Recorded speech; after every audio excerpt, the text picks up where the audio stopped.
Drunk.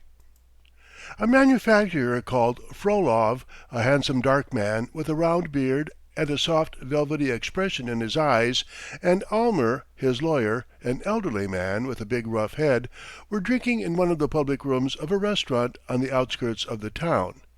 They had both come to the restaurant straight from a ball, and so were wearing dress coats and white ties. Except them and the waiters at the door, there was not a soul in the room. By Frolov's orders no one else was admitted. They began by drinking a big wine glass of vodka and eating oysters. "Good," said Almer. "It was I brought oysters into fashion for the first course, my boy. The vodka burns and stings your throat, and you have a voluptuous sensation in your throat when you swallow an oyster. Don't you?" A dignified waiter with a shaven upper lip and grey whiskers put a sauce-boat on the table. "What's that you are serving?" asked Frolov. "Sauce Provençale, for the herring, sir." "What? Is that the way to serve it?" shouted Frolov, not looking into the sauce-boat. "Do you call that sauce? You don't know how to wait, you blockhead!" Frolov's velvety eyes flashed. He twisted a corner of the tablecloth round his finger, made a slight movement, and the dishes, the candlesticks, and the bottles, all jingling and clattering, fell with a crash on the floor.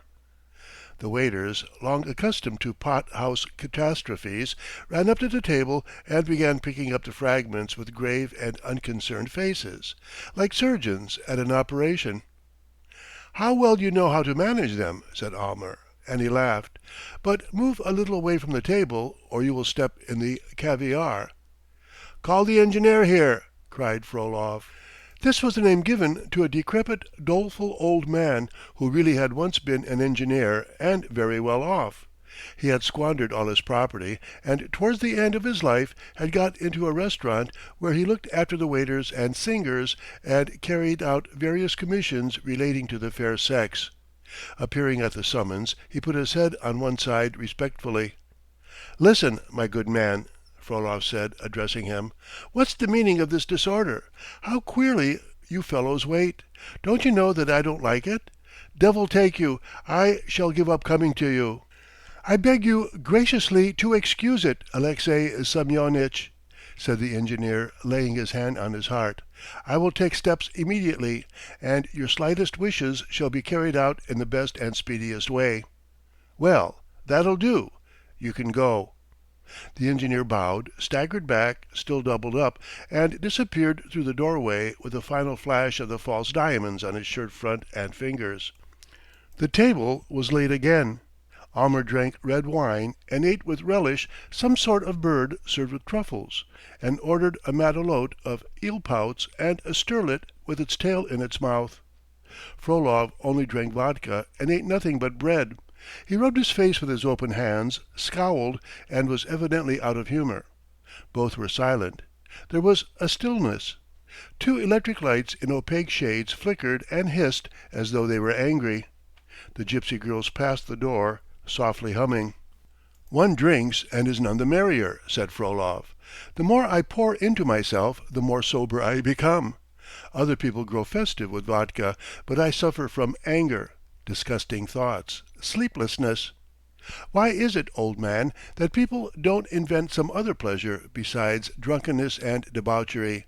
It's really horrible." "You had better send for the gypsy girls." "Confound them!" The head of an old gypsy woman appeared in the door from the passage. "Alexey Semyonitch, the gypsies are asking for tea and brandy," said the old woman. "May we order it?" "Yes," answered Frolov. "You know they get a percentage from the restaurant keeper for asking the visitors to treat them. Nowadays you can't even believe a man when he asks for vodka. The people are all mean, vile, spoilt. Take these waiters, for instance. They have countenances like professors, and grey heads. They get 200 roubles a month. They live in houses of their own and send their girls to the high school, but you may swear at them and give yourself airs as much as you please. For a rouble the engineer will gulp down a whole pot of mustard and crow like a cock. On my honour, if one of them would take offence, I would make him a present of 1,000 roubles." "What's the matter with you?" said Almer, looking at him with surprise. "Whence this melancholy? You are red in the face. You look like a wild animal. What's the matter with you?" "It's horrid. There's one thing I can't get out of my head. It seems as though it is nailed there and it won't come out." A round little old man, buried in fat and completely bald, wearing a short reefer jacket and lilac waistcoat, and carrying a guitar, walked into the room. He made an idiotic face, drew himself up and saluted like a soldier. "Ah, the parasite," said Frolov. "Let me introduce him. He has made his fortune by grunting like a pig. Come here." He poured vodka, wine, and brandy into a glass, sprinkled pepper and salt into it, mixed it all up, and gave it to the parasite. The latter tossed it off and smacked his lips with gusto. "He's accustomed to drink a mess so that pure wine makes him sick," said Frolov. "Come, parasite, sit down and sing." The old man sat down, touched the strings with his fat fingers, and began singing. "Nitka, Nitka, Margaritka." After drinking champagne, Frolov was drunk. He thumped with his fist on the table and said: "Yes, there's something that sticks in my head. It won't give me a minute's peace." "Why, what is it?" "I can't tell you. It's a secret. It's something so private that I could only speak of it in my prayers. But if you like, as a sign of friendship, between ourselves, only mind to no one, no, no, no, I'll tell you. It will ease my heart, but for God's sake listen and forget it." Frolov bent down to Almer and for a minute breathed in his ear. "I hate my wife," he brought out. The lawyer looked at him with surprise. "Yes, yes, my wife, Marya Mihalovna," Frolov muttered, flushing red. "I hate her and that's all about it." "What for?" "I don't know myself. I've only been married 2 years. I married, as you know, for love, and now I hate her like a mortal enemy, like this parasite here saving your presence. And there is no cause, no sort of cause. When she sits by me, eats or says anything, my whole soul boils. I can scarcely restrain myself from being rude to her. It's something one can't describe. To leave her or tell her the truth is utterly impossible, because it would be a scandal, and living with her is worse than hell for me. I can't stay at home. I spend my days at business and in the restaurants, and spend my nights in dissipation. Come, how is one to explain this hatred? She is not an ordinary woman, but handsome, clever, quiet." The old man stamped his foot and began singing: "I went a walk with a captain bold, and in his ear my secrets told." "I must own I always thought that Marya Mihalovna was not at all the right person for you," said Almer, after a brief silence, and he heaved a sigh. "Do you mean she is too well educated? I took the gold medal at the commercial school myself. I have been to Paris 3 times. I am not cleverer than you, of course, but I am no more foolish than my wife. No, brother, education is not the sore point. Let me tell you how all the trouble began. It began with my suddenly fancying that she had married me not from love, but for the sake of my money. This idea took possession of my brain. I have done all I could think of, but the cursed thing sticks. And to make it worse, my wife was overtaken with a passion for luxury. Getting into a sack of gold after poverty, she took to flinging it in all directions. She went quite off her head, and was so carried away that she used to get through 20,000 every month. And I am a distrustful man. I don't believe in anyone. I suspect everybody, and the more friendly you are to me, the greater my torment.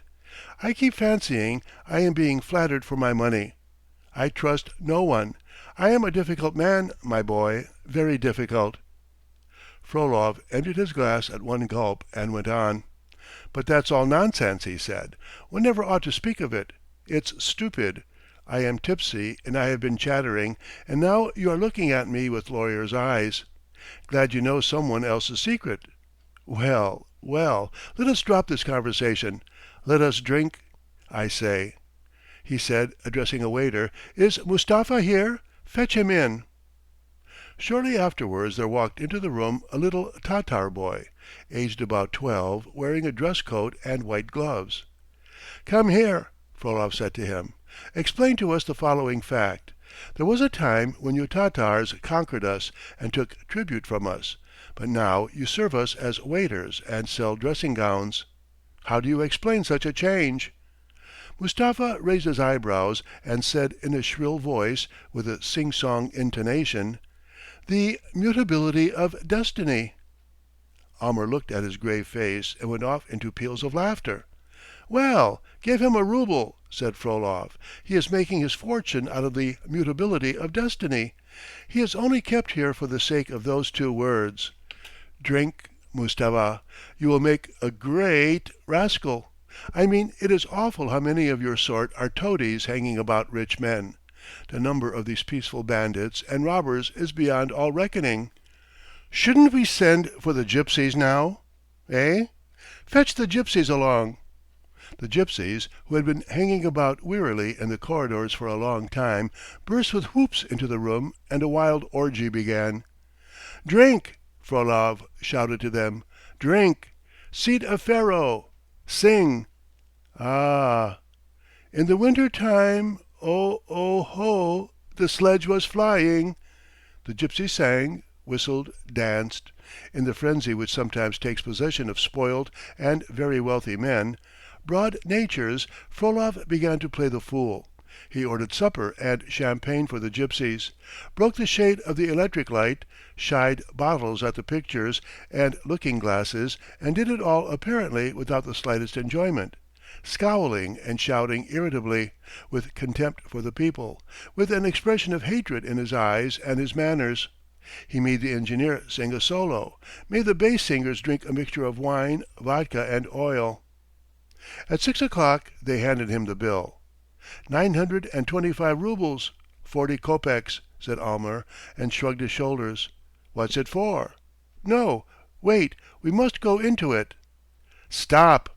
muttered Frolov, pulling out his pocketbook. "Well, let them rob me. That's what I'm rich for, to be robbed. You can't get on without parasites. You are my lawyer. You get 6,000 a year out of me, and what for? But, excuse me, I don't know what I am saying." As he was returning home with Almer, Frolov murmured, "Going home is awful to me. Yes, there isn't a human being I can open my soul to. They are all robbers, traitors. Oh, why did I tell you my secret? Yes, why? Tell me why?" At the entrance to his house he craned forward towards Almer and, staggering, kissed him on the lips, having the old Moscow habit of kissing indiscriminately on every occasion. "Good-bye. I am a difficult, hateful man," he said. "A horrid, drunken, shameless life. You are a well-educated, clever man, but you only laugh and drink with me. There's no help from any of you.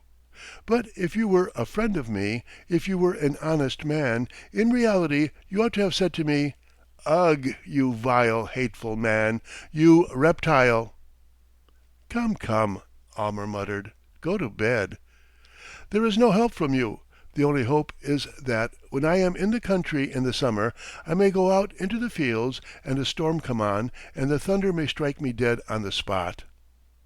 Good-bye." Frolov kissed Almer once more and, muttering and dropping asleep as he walked, began mounting the stairs, supported by two footmen.